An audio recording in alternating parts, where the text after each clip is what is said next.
My name is Steven McNeil, and I am the curator of historical and Canadian art here at the Art Gallery of Greater Victoria. Good morning to you all. Thank you for coming. I'd like to start off with an acknowledgement. The Art Gallery of Greater Victoria is located on the traditional territories of the Lekwungen peoples, today known as the Esquimalt and Songhees Nations. We extend our appreciation for the opportunity to live and learn on this territory. I joined the Art Gallery of Greater Victoria recently in October of 2022. And the first exhibition I curated for the gallery is Heart of the House, Art in the West Coast Modern Home. This panel discussion is intended to give a broader context to the works of art, the artists, and the architects who feature in the exhibition. We've brought in a group of distinguished speakers this morning, each one an expert in aspects of modern architecture and design in British Columbia. I want to fully admit I'm a relative newcomer to BC, although I have long had an interest in this area. So I suspect there are many anecdotes and historical stories attached to objects that I'm hoping I can glean from working on this. Each of our speakers here today are not only experts in their field, they're generous people and they're generous with their expertise and their knowledge. When I arrived at the gallery, I knew that I wanted my first project to be centered around mid-century art in BC, and I had pitched the idea to the gallery of creating an exhibition centered around works of art that were really related to West Coast modern architecture, and specifically domestic architecture. I wanted to center the show around the idea of peering into a mid-century home, seeing the things that one would have encountered in modernist homes here in BC. The criteria for the exhibition started out with three main categories. Firstly, works of art that were made by architects who were practicing artists as well as architects. In this category, we have some key works in the exhibition, including two major works by B.C. Binning, his jewel-like triptych for aesthetic idolatry, the three-panel piece you'll see at the exhibition title wall, and a majestic painting of ship hulls, Convoy Underway of 1948. We also have the most amazing mobile that was made by Victoria architect Allan Hodgson for his own home here in Vic West that has kindly been lent to the gallery by his wife, Sheila Hodgson. And I want to give a special thanks to Sheila. Sheila welcomed me into her home and really, she has an amazing collection and has been very generous with the gallery over the years. In the second category, I wanted to include works of art that we could trace their provenance that as having been inside modernist houses before they came into our collection. And this was really the area that brought me into wanting to work on this show, because when I was coming up with the idea, I was able to go through the collection and find many amazing things that had through provenance had come through owners of significant houses. And this is where the AGGV collection was really able to shine, and how the bulk of the works that you'll see when we go up to the space or when you visit the show relate to modern architecture. At the very beginning in the title wall, you'll see some amazing works by Mark Toby that were collected by our founding director, Colin Graham, and his wife, Sylvia, as well as an enlarged photo of their modernist house, which is really wildly eccentric and was a barn conversion, I'm told, done by John Di Castri. And the third and really a fabulous category for the show is works of art that were collected by and lived with architects themselves within their homes. And the real stars of the exhibition in this category do come from the home of Allan and Sheila Hodgson. Allan was a prominent architect here in Victoria, working on many projects, including his own unique home in Vic West, and was responsible for the restoration of the BC Parliament buildings as well. Allan and Sheila built a stunning collection. We've included in the exhibition a major work by Carol Saveston, Marine Forms of 1969, and Carol is here with us this morning. Hello, Carol. That was purchased by Allan and Sheila shortly after it was made. So finding all these works and getting to know the houses was a real challenge. It's one that only happened because I was extended great help from experts in the field, and that's how this morning really came together. The exhibition, I should say, it's modest in size. It's one gallery, but it's filled with treasures, and I hope you'll enjoy them. So I encourage you to go up to the gallery and see the exhibition space after the talks this morning. The show will be up until May 14th. And to give you the formal introduction to it, the Heart of the House, Art in the West Coast Modern Home, highlights a selection of art and objects associated with mid-century modernism and the domestic interior in British Columbia. It celebrates and provides a glimpse into the bold aesthetics of modern living that flourished in BC in the decades immediately following the Second World War. And without ado, I'm going to introduce my good friend, Adele Weder, who's come from Vancouver to join us today. Adele is an award-winning architectural writer and cultural journalist. Her interest in Ron Thom's architecture began with a master's thesis analyzing the design approach of Thom's mentor, artist B.C. Binning, who you'll see works in the show. Since then, she has authored and co-authored several books on West Coast architecture. She was the curator for the exhibition Ron Thom and the Allied Arts, which toured across Canada. And she's the founding director of the West Coast Modern League and a member of the advisory board for the UBC School of Architecture. Adele's going to speak to us today on the work of architect Ron Thom, and I would like to point out that Adele's recent biography of Ron Thom is an excellent book and stocked in the shop, so please do check it out. Thank you, Steven. It's so good to be here. Vancouver Island was important to Ron and Victoria. He designed the BC Electric building that's in Victoria, as well as the Mayhew House. This biography that was recently published, I'd actually been working on it for 10 years, not continuously, full time, but it took that long to sort of tease out information from about more than 100 people that knew him, worked with him, were his clients, his family members, 2 wives, 6 kids, lots of colleagues, Barry Downs, and others I talked to many, many times. And, one thing I had to ask myself, and, you could ask yourself too, is, does it matter? The life of an architect, the personal as well as the professional life, how he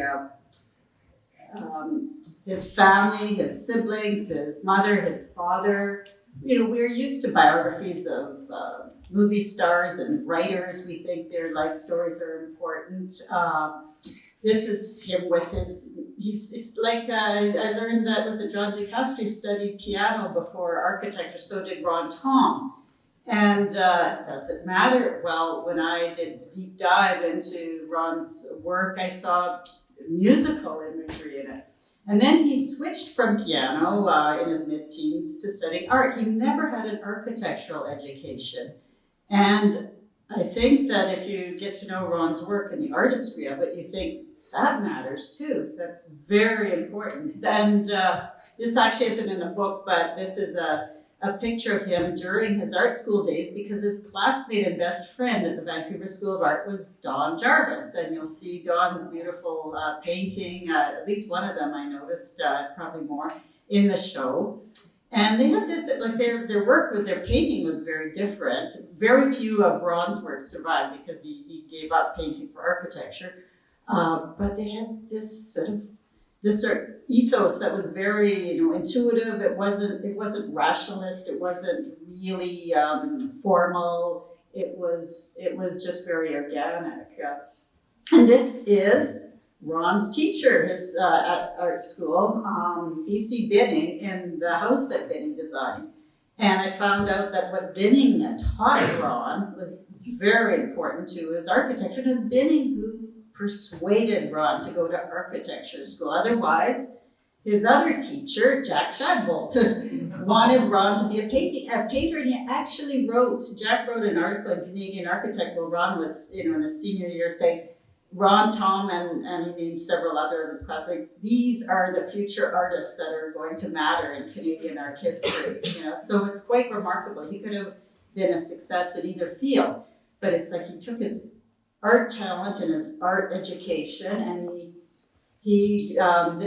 he turned it to architecture. This is actually BC Bidding's own house where Ron was invited and spent a lot of time, and where he met Richard Neutra, who also influenced him, because BC Bidding brought Neutra to Vancouver 3 times to speak, and he stayed at the Bidding house and met the young architects like Arthur Erickson and Ron Thom.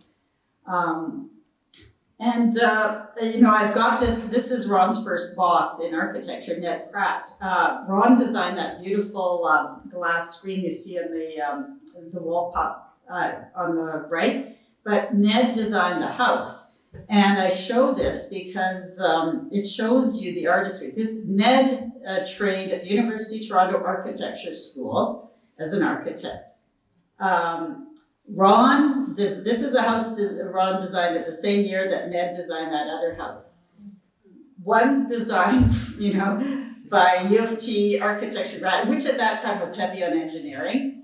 And this is what happens when you get an architect like Ron Thom who trains as an artist. And obviously you see the debt to Frank Lloyd Wright. I have no evidence in all my research that he physically traveled to Taliesin to meet Wright, but I do have evidence, proof in the archives that BC Bidding taught architectural design to Ron Thom and others, and showed slides of Falling Water and lots of other Frank Lloyd Wright works. And then the fact that he drew, even later into his career, he was always drawing, even when the computer started taking over. Mechanical pencils, he drew freehand, and he always drew beautifully. And my research, my thought process, my analysis, I strongly believe that the actual ability and the willfulness to draw an architectural design changes how you make architecture. It makes it more humane, it makes it more organic. And this is a floor, like the more closer to the working drawings of one of his houses. And he uses Frank Lloyd Wright's honeycomb grid. It's called 60-90 grid after the angles. Instead of a graph paper like conventional, like how sick are we all of just square rooms, just boring conventional apartments, boring conventional houses. And Ron loved using this Frank Lloyd Wright hexagonal grid because it made houses so interesting. This is the built form of that plan. You see, it's called the Carmichael House. It's in West Vancouver. It's still there. It's been lovingly restored by a wonderful couple. That's actually a contemporary photo of the door. I don't think much of the doorknob, but don't tell him that. Only this is on YouTube. So. And that's a vintage original shot by Selwyn Poland of the door in situ. What you see is not only artistry, but craft. Ron was so focused on craft, and that again comes, I believe, from an art education where it's hands-on. You're taught painting, you're taught drawing, you're taught sculpture. You think differently than someone who goes to an engineering-based architecture school. This is a contemporary shot of the house as it is now, and just like some of the other architects we're seeing from the West Coast, to bury into the landscape, to not lord over the landscape. That was very much part of the West Coast modern movement, is to defer to the landscape. And this is the Dodick house, one of his early clients. We did lose Irene Dodick, but Morton Dodick is still alive and living in the house to this day, lovingly maintained. I think they're the only surviving original clients. And it's, you see this, the way that he treats the courtyard and things, little things like just the way the tiles are jogged. He could never do a straight square courtyard or anything else. He always had to jog it, to sort of evoke nature, because again, squares are so machine-like, and he did not like to live in a machine-like house. He did not like to design machine-like houses. And there he is, just working with clients, even after he became famous for designing Massey College, Champlain College, Trent University, Shaw Festival Theatre, BC Electric Building in Vancouver, lots of big, huge institutional buildings, but I'm focusing on his houses because, that's the theme of the day and the exhibition. But I do have these shots of him with clients because, Dennis and Adele case, because he always thought it was so important to visit the site, to talk to the builders, to the craftsmen, to talk to the clients, to be really hands-on. And that was unusual then and now for, the head of a firm, the top, fancy sought-after architect.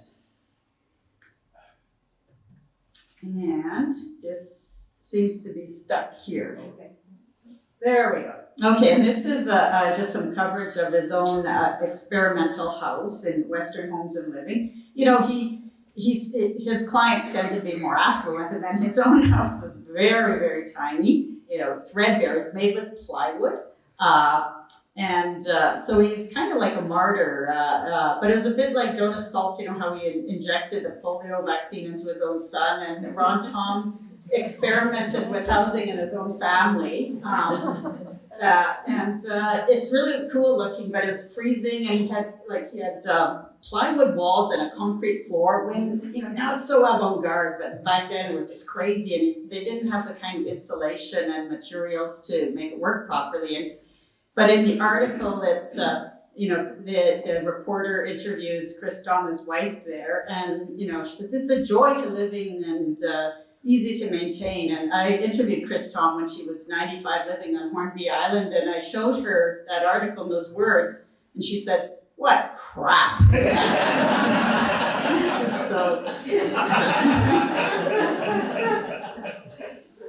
So this is the kind of house he would design for clients who had money. Like this cost $35,000 in 1960 dollars, which was an extraordinary sum. It's a small house though. All the money is invested in making it beautiful and dramatic, because it's 3 bedrooms, or 3 kids, and that's what you need. But the other interesting thing I found, this is called the Forest House. It's still in West Van, but it's in danger. Don't even go there. It's a nightmare. This is the interior shot of by Selwyn Pullen of the Forest House that you just saw. And on the right, I was working when I was researching these. I said, this something looks similar. On the right is a painting he did in 1947 of his, of Chris Thom, his first wife. He'd been married a couple of years, and she was miserable and lonely in North Vancouver. She had to drop out of art school, and she was cut off from her friends. You can really see that in the painting, but it's so, that's sort of the emotional, that's the social biography that comes through in the book. It's not just a history of one man, it's a history of all of us, of our society, of our parents, our grandparents, of Canada. This new world, this great world where all these new houses were going in the suburbs, the women sometimes got lost in the process. So I tell this story, but it's an architecture story too. And what's interesting formalistically is because his same approach to art, the centrifugal design, if you look on the right how he made paintings, the heavy, heavy lines that he liked to use, and the brush strokes. He did that in his architecture too. I don't know if you can see in the ceiling, he plastered it so it looks like paintbrush strokes.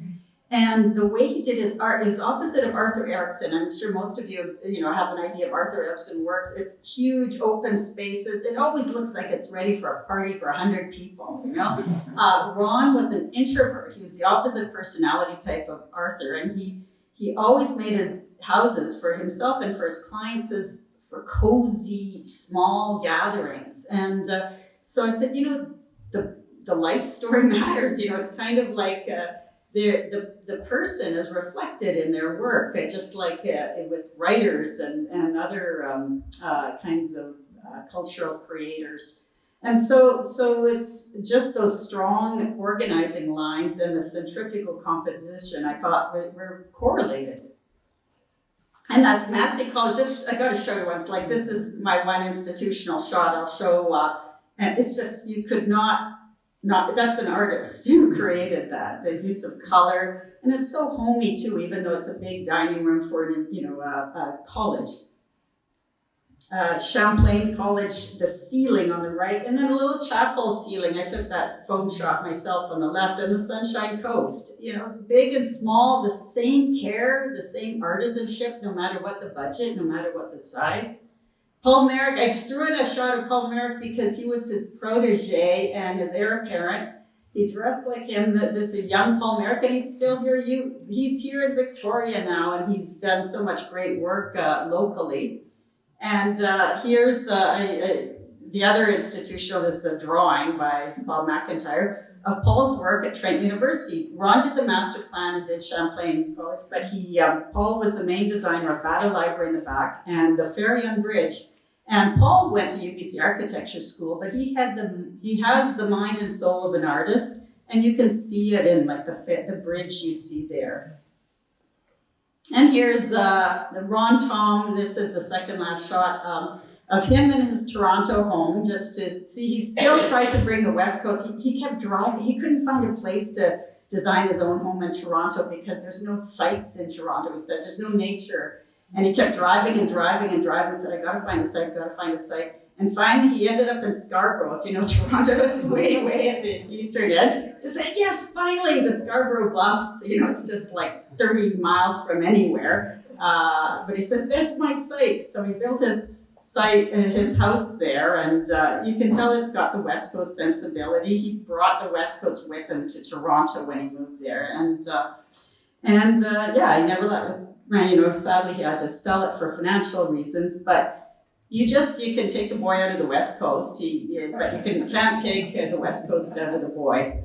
And I just wanted to end with this shot when he started his career. He's just, finished art school, and he designed and built his own house on the left. In the back is Doug Shadbolt, Jack's brother, who designed the house for his best friends, Molly and Bruno Bobek. So that's their house behind him. And I just love this shot. He's, young and idealistic and just sitting there on the North Shore that doesn't look like that anymore. And you just need a small house and a lot of hope. And I hope we can take away, even if we can't save all the West Coast houses, we have to keep the idealism, and what we can take away is the primordial values of art, artisanship, caring, knowing what's valuable, which isn't huge, big rooms. It's not granite counters. It's care and love and trying to make something to bring joy to your family. So thank you for listening. So thank you very much, Adele. That was excellent. And that brings me to introducing Allan Collier. Allan is a collector, researcher, and guest curator specialized in mid-century craft and design in Canada. Since beginning with furniture in the mid-1980s, his collection has grown to include studio ceramics, fabric, dinnerware, radios, and other household goods designed in Canada, as well as bedwood chairs, dinnerware, cutlery, graphics, and drapery material designed abroad. For 35 years, he has led pieces to exhibitions across the country and served as guest curator for exhibitions in Victoria, Vancouver, Winnipeg, and Montreal. His most recent exhibitions include The Modern Eye, Craft and Design in Canada at the Art Gallery of Greater Victoria in 2011, Streamline Modern at the UVic Galleries in 2013, Life with Clay, Pottery and Sculpture by Jen and Helga Grove here at the Art Gallery of Greater Victoria in 2017, and most recently, Modern in the Making, Post-War Craft and Design in British Columbia, held at the Vancouver Art Gallery in 2020.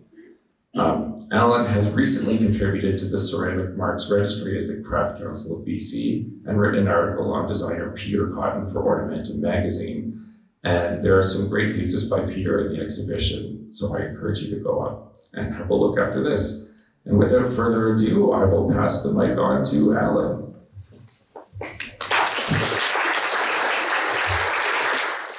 As it was introduced, I've been into this now for quite a long time, since the mid-'80s. And during that period, I've assembled a great deal of resource material. And when the idea came up to give a talk on furniture design in BC, I scrambled around in my files. And my hope is I'd find lots of good pictures of the furniture that you see in the exhibition in situ in people's houses. Now, I have to say that some pictures are very good quality and others have been taken from that that resource, the Western Homes and Living magazine. So I'm hoping some of those will show up clearly for especially people standing in the back. Basically, the slideshow I'm presenting talks about two major design firms that were in Vancouver and Victoria. The first of them was Morrison Bush. It was a partnership of Earl Morrison and Robin Bush. And the second firm was Peter Cotton, also known to some people as Perpetua Furniture. So Peter had run a shop in the mid-50s, 1952 to 1954, called Perpetua Furniture. And I have set the kind of brackets or the beginning and end of my talk from 1948 to 1954. 1948 would be basically the first year that Peter Cotton's furniture appeared on the market. Peter was an advocate for the establishment of an architecture school at UBC in 1945, and the school actually came into existence in 1946, and for some reason, I think he failed his supplemental examination, but he did not get into architecture school in the first year, and started in 1947. Well, while he was at university, he took industrial design courses, which were being offered in universities across the country at the time. And around 1948, started producing furniture that he would sell to friends interested in getting something new and modern. He closed his shop in 1954. So his career really sort of sets the timeline from 1948 to 54. Now, around the same time, there was a firm started in Victoria around 1950 called Morrison Bush. It was Earl Morrison and Robin Bush. Earl Morrison had studied aeronautical engineering in California and had established a woodworking business in Victoria in the late 40s. He teamed up with Robin Bush around 1950, and that firm existed until 1953, when Robin Bush moved to Vancouver to carry on the design firm under a new name, Robin Bush and Associates in Vancouver. So that explains the timeline. Whoops. I just wanted to show, just for people who may not have a sense of the difference or what Robin Bush's furniture looked like, Earl Morrison's furniture looked like, compared to, say, the furniture of Peter Cotton. They both worked in iron, steel rod, and angle iron. And this is a picture showing the show window of standard furniture around 1953. And I think it's a good example of their work in one place, and that's why I've chosen it. The second picture is kind of an interesting one. Peter Cotton sold furniture across the country, but was represented by Morgan's department store in Toronto, I'm assuming. And this is a picture of virtually every piece that he produced in the period, say 1948 to 54. But it brings up the question, no, he probably did not send this furniture to Toronto or Montreal, and probably assembled the photograph in Vancouver or Victoria, and probably Vancouver, sent the photograph to Morgan's, and then probably along with a few samples of pieces that he could actually sell. I would be very surprised if he would send, the cost of freight being what it was, send the entire collection to Toronto in the hopes of selling a few pieces. But again, it's probably the best photograph I have showing the entire line that he produced in that time period. And you'll see quite a few of these pieces are in the exhibition, and that's what I try to do, is just restrict these context photographs to pieces that are actually in the exhibition. Now, I pulled out a couple of quotes. I actually had an interview with Earl Morrison in 1988 in preparation for an exhibition. And I will read it to you so that people at the back can sort of get an idea of what he was thinking about when he started his firm in the early 50s. The reason for my venture into furniture design and manufacture was when we had come through the war period when it seemed all furniture design and manufacture was borax, waterfall, modern. I'll explain that term in a minute. It just wasn't possible to purchase furniture with good scale, clean detail, and manufactured with materials, hardwoods and metals, designed to show the material's natural beauty. Now, the word borax became a sort of derisive term for furniture that was being produced in the 30s and 40s. Modernistic might be another word, crass, cheap, and there are many different ways the word had been used, but it was a derisive term focused on some of the designs that were coming out of the 1930s. Another thing I found very interesting is that this mention of showing the natural beauty of materials. Well, this was, an important feature of the early modernists in the turn of the century that turned their back on, elaborate decoration and focused instead on, in architecture and in design, focused on the actual materials themselves.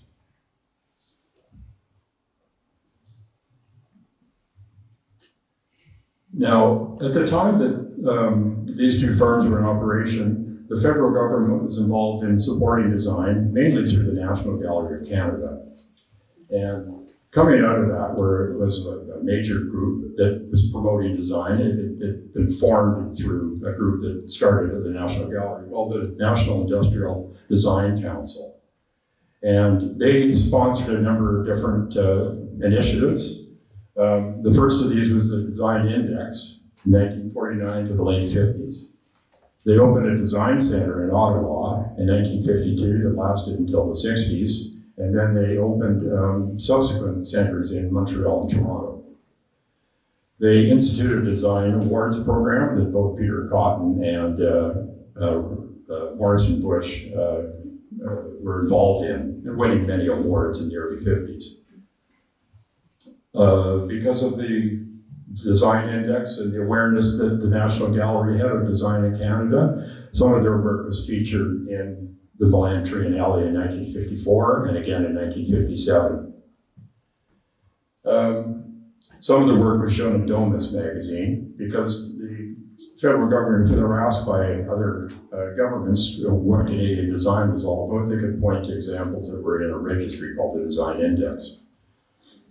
The final thing that I wanted to mention was that there was an initiative by the forest companies in BC to build a show house in Toronto called the Toronto Train House. And the program was started in 1952, and then it was one house, and then expanded in 1954 to include 10 houses built across the country in which furniture from the Design Index was shown. Here are two sample sheets from the Design Index. The Design Index incorporated logging trucks, tea kettles, dinnerware, fabric, carpets, a whole range of things that this group deemed was good design.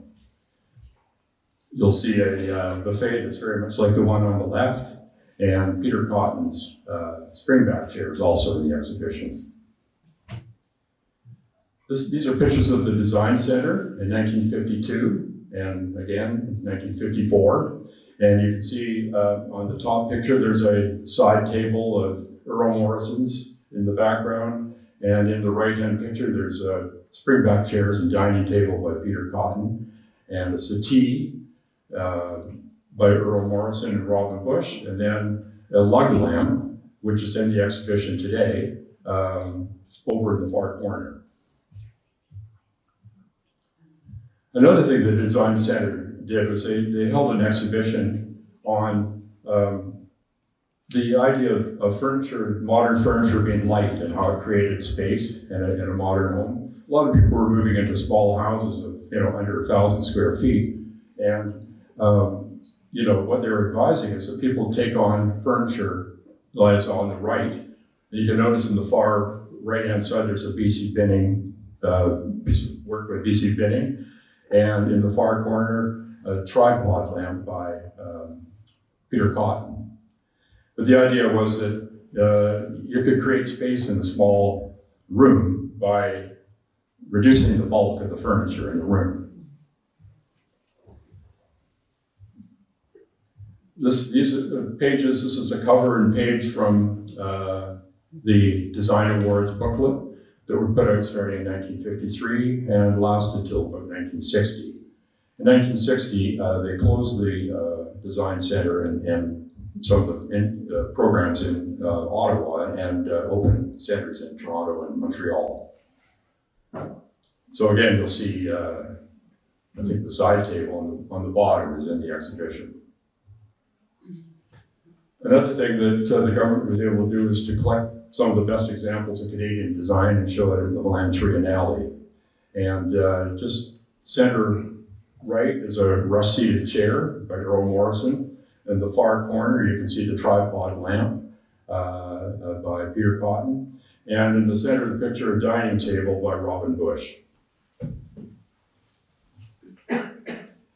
Here's a page from the Domus magazine I mentioned, September 1952, showing Peter Cotton's glass-top coffee table. Here's a picture of the 1952 Trend House in Toronto, which I visited. Apparently it was torn down recently, but the people who bought it, it was built by the forest industry. They bought it shortly after the exhibition was over. But the idea was to outfit a Western BC design house with furniture from across the country. So you can see the springback chair and dining table by Peter Cotton, and in the foreground, an easy chair and a coffee table. And then on the far left, there's the light lamp that's in the exhibition, and the settee by Earl Morrison or Robin Bush. Now, coming out of that, there's a new student union building being built in the University of Toronto, and people that were putting the building together actually went to the Trend House and had a look at the furniture and decided to put in an order for Peter Cotton's springback chair. I had heard they ordered about 200 of them. This picture shows others in the background, so that may be quite true, but somewhere around Toronto there's a collection of these things lurking around, and I'm sure Jim will be right on it.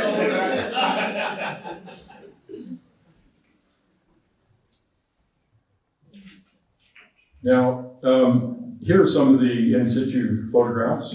I went through this house in the 90s. The Simpsons, the family, the parents, Simpsons, were no longer around, but I think Barry Simpson, who is the son, who's an architect, showed me the house. I think he was living in it at the time. And I know that when the West Vancouver started their house tours, I was really shocked to see that this house was not even on a tour. And I wondered, well, what's going on here? Well, it got demolished. So I guess I saw it 4 or 5 years before it came down. But these pictures are by Graham Warrington, and kindly lent to me by Greg Simpson, the son of the architect. So on the right, of course, you see the Morrison Bush side chairs and table. And the coffee table looks very much like the one that Peter Cotton designed, but they apparently came into this design independently. So this shows I think it was a kind of I can't remember exactly what it was, but it was a passageway, a room, really.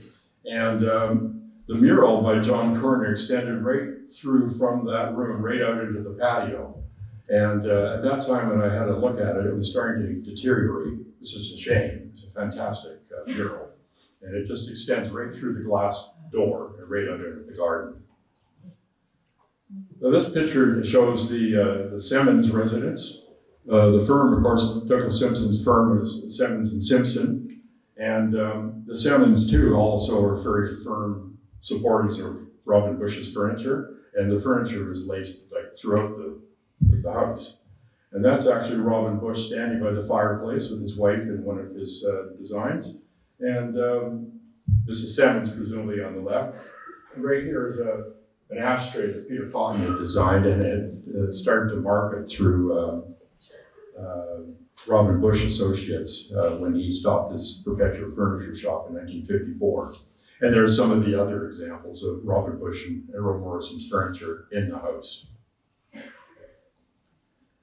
Now this show the day residence. It's in Oak Bay on Lincoln Avenue. I think it's still there. It's been changed, radically changed, I think, on the outside anyway.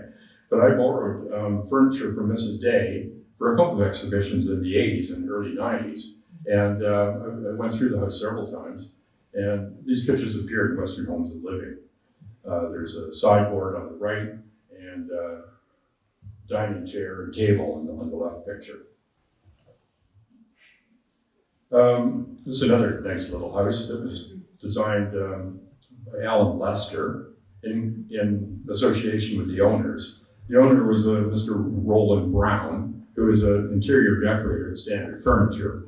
So he had access to all the Morrison Bush furniture that the store sold. Dining table and chairs, and then the cabinet is basically one like the one in the exhibition, but it's just wall hung. They took the legs off, and they were scattered around the house in various rooms. Now, one firm I didn't mention, and just because it didn't seem to be an outfit that was interested in modern design, they produced in the early 50s a series of these heavy-handed sort of bulky couches and ottomans and that sort of thing that were popular at the time. It was a custom upholstery in the early 50s, and then they started producing a line of furniture that was sold through Eaton's and Hudson Bay Company.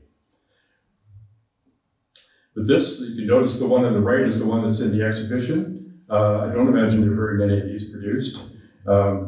This was a real departure from the work they were normally doing. Produced probably very briefly in the mid-50s, starting in 1953. And here it is in the Lafon residence. It was a Robert McKee design, an architect who I really like a lot. He did a number of quite fantastic buildings around Vancouver, including the Granville Chapel at 46th and Granville, and a number of other beautiful houses in West Vancouver and in Coquitlam.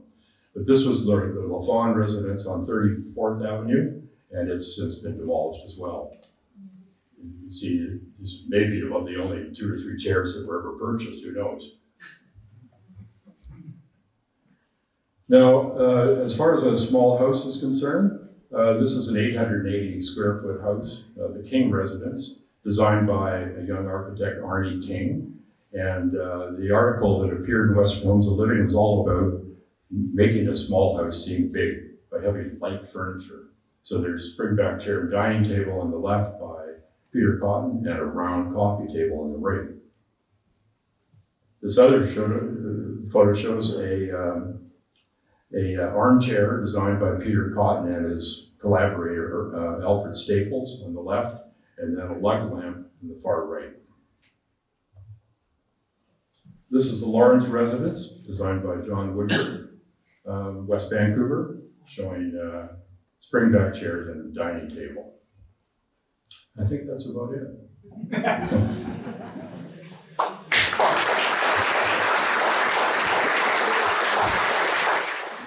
Thank you very much, Alan. That was great. Our next speaker, Martin Segger. Martin is a retired academic and museum director and will be well known to many of you from his former position as Director of Art Galleries and Collections at the University of Victoria, as well as adjunct professor in the Department of History and Art at UVic. Martin has authored several books on Victoria's historic architecture. More recently, he curated a series of exhibitions on Victoria's rich heritage of modernist architecture. Martin now coordinates a community network for the listing of Victoria as a UNESCO World Heritage Site. And Martin is going to speak to us today on John Di Castri and his circle, Architecture of the Modern Movement in Victoria.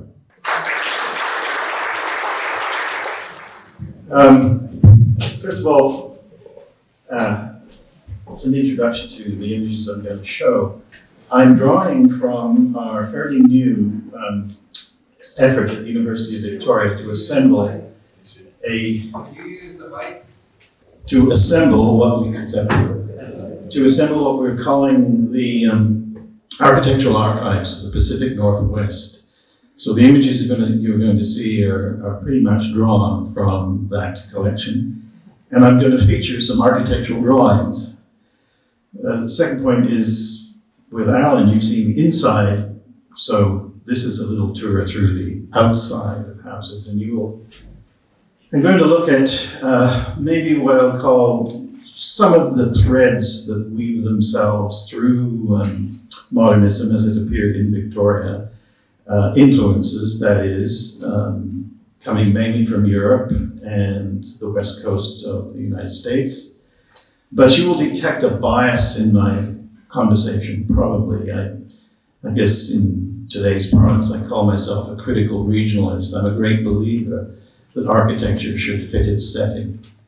So you're not going to find a lot of enthusiasm on my part for what I call algorithm boxes that are being inserted into neighborhoods like Fernwood and Fairfield at this moment. That given, I think there is a distinctive thread in the architecture of Victoria in general, going back into the 19th century. And the modernist, certainly the early modernist work here by a group of architects who were a fairly close cluster, as a matter of fact. And those roots probably won't surprise you. The merging of the American and English arts and crafts movement that expressed itself here in Victoria through the work of Rattenbury, Francis Mawson Rattenbury and Samuel McClure, which you see represented here in the former government house before it burned down, designed by Rattenbury and McClure together. And the critical thing I would draw your attention to here is how architecture merges with landscape. I subtitled the show The Disappearing House, and then I woke up in the middle of the night and thought, my goodness, disappearing. Where did that come from? And I thought of if you go out to Fort Roddy Hill, there big thing they talk about, there's the disappearing guns. Anyway, yes. So, and here you have it, the two streams come into Victoria, in this case represented by McClure's work, pre-World War, in the Rockland House, where he's obviously referencing Frank Lloyd Wright, the Robert Hall House, the Beasley House just over here in Rockland, and then down off the escarpment a little bit, the Robert Hall House in Fairfield. CFA Boise, clean line work from England. And Frank Lloyd Wright, American organic architecture, we call it, where we have Wright introduces the idea of architecture emerging from the landscape here. And of course, Falling Water, Bear Run is a great example. But Taliesin Rest would fit also. And in prep, for a couple of slides later on, Victoria's connection with Frank Lloyd Wright is twofold directly. First of all, Rattenbury's son John became an architect and headed up until actually about 10 years ago the Taliesin West Fellowship in Scottsdale, located at Taliesin. So Rattenbury, in a way, lived on. And John Di Castri, on finishing his architectural studies, made a tour literally throughout the United States, a 6-month tour of Frank Lloyd Wright's standing works. Along the way, he stopped in at Taliesin and met and talked to Frank Lloyd Wright. The European thread, Bauhaus Moderne, Villa Savoy being probably the most iconic house that's known from Corbusier, but I choose Corbusier out of the group because Corbusier was less actually of a practicing architect than he was a publicist. And it's to Corbusier that we pretty much owe the promotion of the modern aesthetic in the 1920s and 30s, literally throughout the world, through magazines that he edited and published. And finally, just a reference, because it's often brought up by local architects of the 50s and 60s that I actually interviewed formally, their reference to Scandinavian and Scandinavian modern. And I think, having seen some of Allan's slides, the reference there would also be through the Scandinavian furniture coming into Victoria, which I'm sure influenced Peter Cotton and others. And here you have Elmer Aalto's experimental house at Jyväskylä, never heard it said actually, in Finland. And you're going to see a little bit of this. So, in Victoria, it comes to Victoria, first of all, really in a major way through the work of Percy Lyndon James. Now, James's brother was a sometime partner of Sam McClure, and James himself was a sometime partner of Rattenbury, striking out on his own, of course, and then later his practice going into the 40s. This is the John's house, recently quite lovingly restored, at least on the street side in Oak Bay. And it was triggered by a trip of Percy and his daughter to England, where they actually saw modernism promoted at the Ideal Home Exhibition Show in 1933-4. And one of the main feature exhibitions was a whole kind of suburb being developed in the modern style, just just outside of London, Gidea Park, and a house from there on the road. And finally, California in 2 or 3 ways, very influential. I show Richard Neutra's work, which was well publicized in the day. And here you get a totally different landscape that houses buildings that you can see how they merge and grow out of materials and context and the topography of the landscape. And John Wade briefly worked with Neutra. So Big Bang, 1951. I'm sure. But the Ned Pratt and Ron Thom working here in this case to build a house for the Mayhew family, important family in town. Elsa Mayhew, the sculptor, was a member of that family. And this was inserted into, it was right on the coastline in Uplands, and if you read the newspapers of the day, there was a near, well, I don't think people from Uplands would ever riot, but they came pretty close to it. Pretty close to it in the popular press. Why are we having some farm buildings put in Uplands? But there you go, and if you look at it today, it merges on the land side opens into a beautiful rhododendron and natural tree garden, and on the water side, as you can see, sort of retreats into the Gary Oak meadow setting. And there's a plan of how it works within its garden, and I don't have a plan. Sorry, we've gone to the next one. So the other major influence, I think this is underrated. These people have been underrated in many ways. Worcester Bernardi Emmons.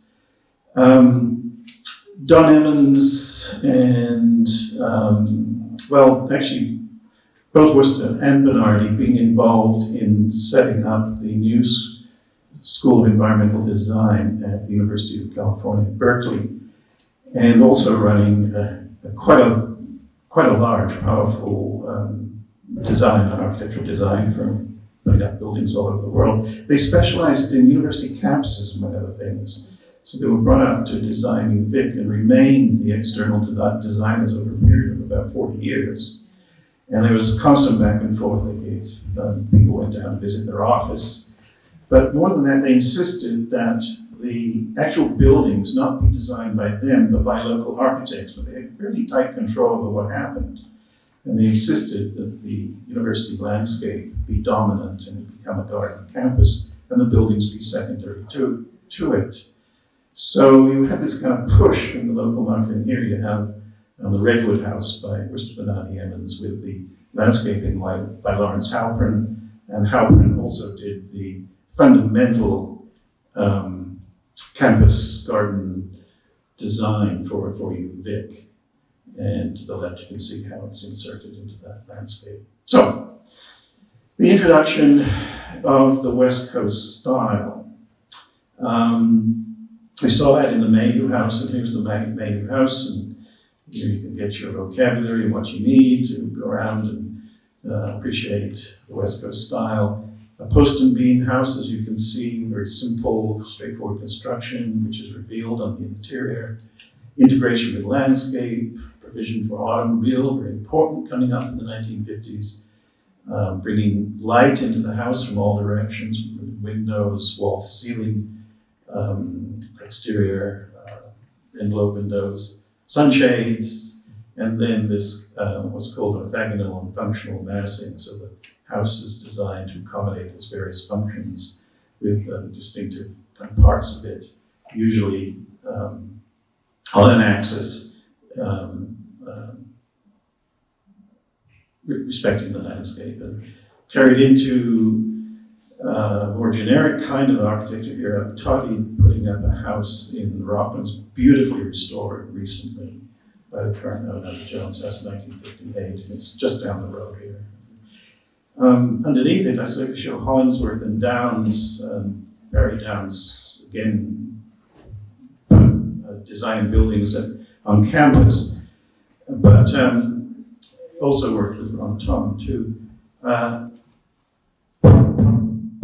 Publications like this one, Building Rooms Without Ceilings, showing how you could integrate gardens into the house through decks and trelliges, and along the way consuming a lot of British Columbia lumber, which is, of course, who was promoting this kind of thing.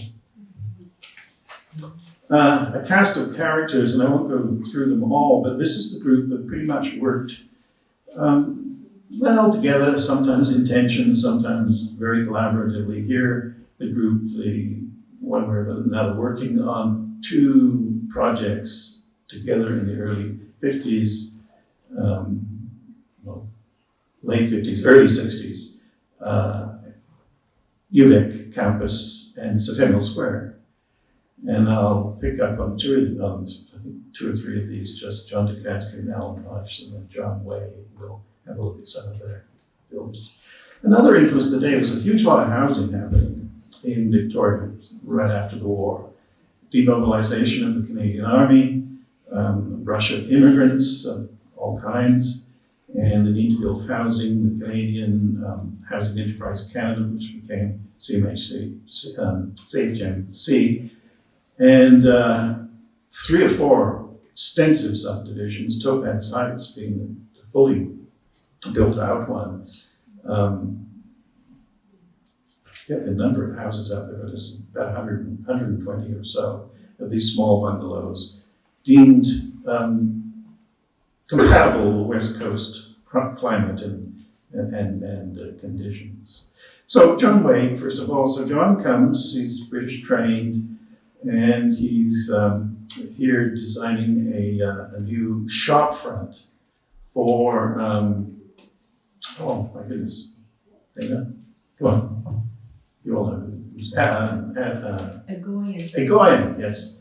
And they take over an existing building, and he gives them a choice, you see, of a traditional shop front and a modern shop front. So you can improve, upgrade. They went modified traditional, finally, did not buy the steel frame modern. But when you get John Way and John Di Castri also, though John just designed a woodshed behind the house, John Wade did the house, and here it is. It's really a pavilion for a garden. The Prince and Princess Cassie, the garden and house, beautifully preserved nowadays and open to the public.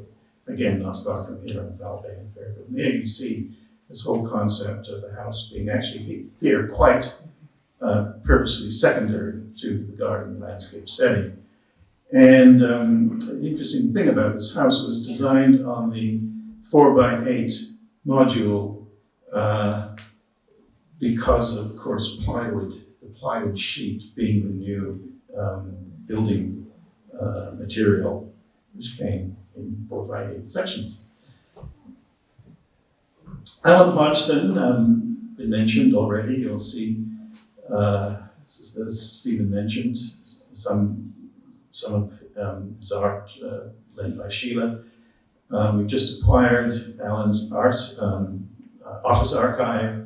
We're in the middle of digitizing it, but I'll show you 2 of his houses here, including the one to the lower right, which is Sheila and Alan's house, which is built on the corner of a city lot and includes, well, about half the lot into as it cascades down through a rocky landscape, which has become their garden.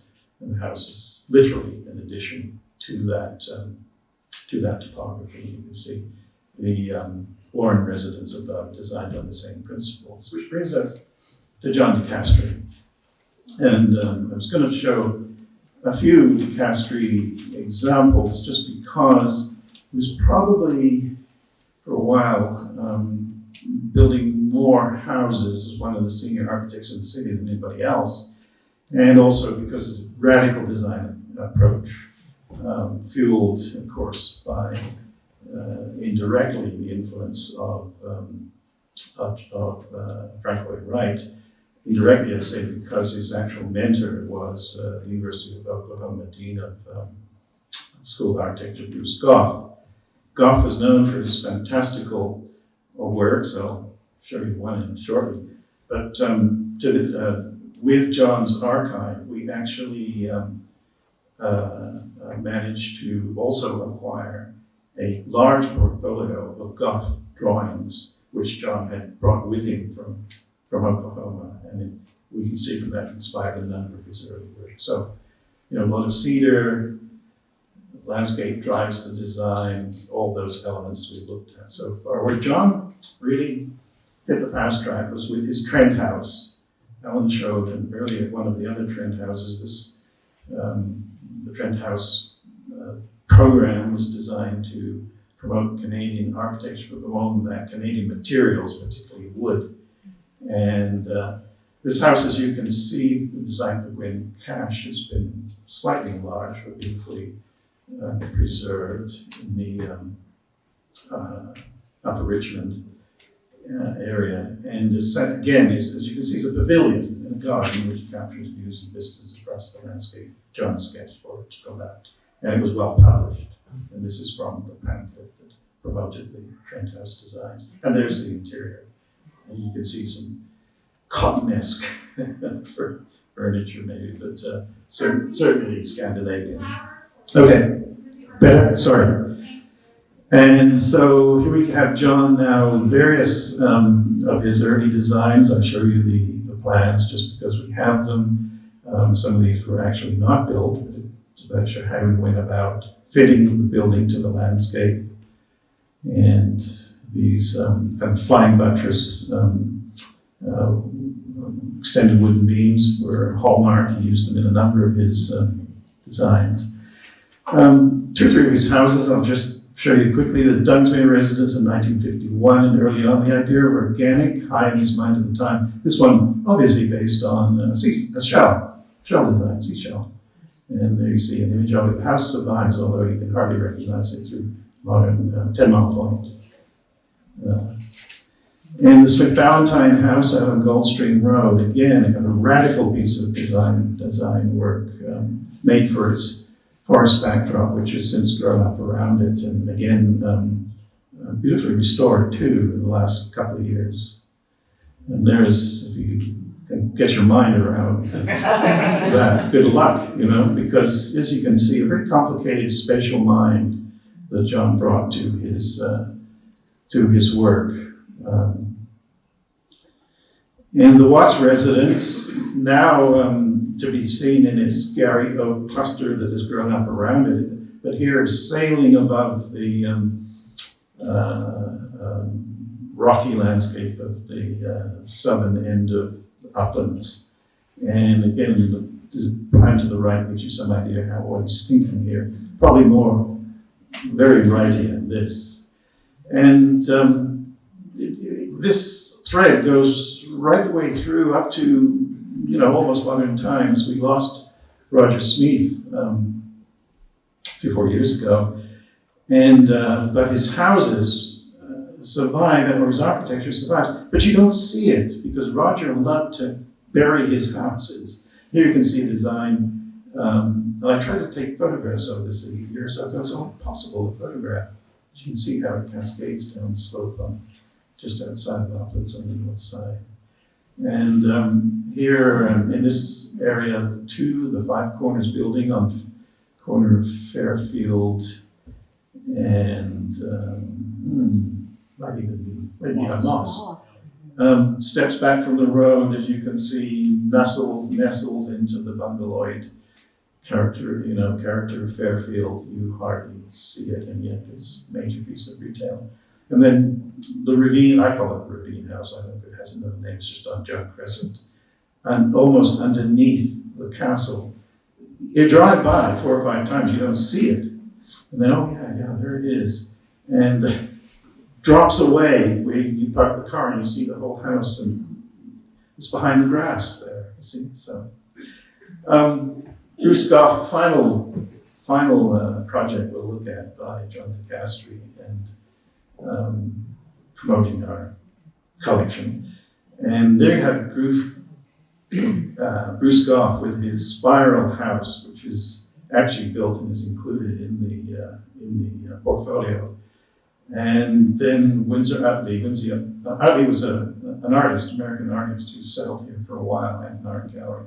Had John build him a house on Salt Spring Island, and there's John's house to the right. And Windsor Utley's castle, you see, up in Oklahoma. And here I'll show you, just went through a series of plans. I'll show you John's design, and you have a floor plan for the house, and just go up through it. And there we go, back to where we started.